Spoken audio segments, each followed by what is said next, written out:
Hello friends, હમણાં થામા movie જોયું, એટલા માટે આ વાત કરવાની મને મન થયું.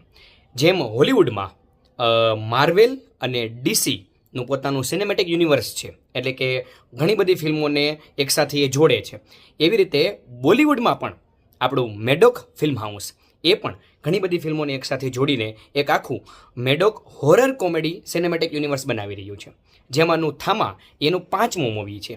આમના પહેલાં સૌથી પહેલાં 2018માં સ્ત્રી મૂવી આવેલું, ત્યારબાદ જે છે એ ભેડિયા આવ્યું, ત્યારબાદ સ્ત્રી 2, વચ્ચે મુંજિયા.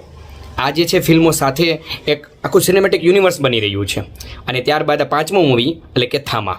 હવે જે ફિલ્મો આવી રહી છે તે છે શક્તિશાલિની, ભેડિયા 2, ચામુંડા, સ્ત્રી 3, મહામુંજિયા અને 2028 સુધીમાં પહેલા મહાયુદ્ધ અને દૂસરા મહાયુદ્ધ. ખરેખર જોવાની મજા આવશે. સરસ મજાના મૂવી છે બધા. તો I am waiting for this. I think that you will be also for that. Good luck.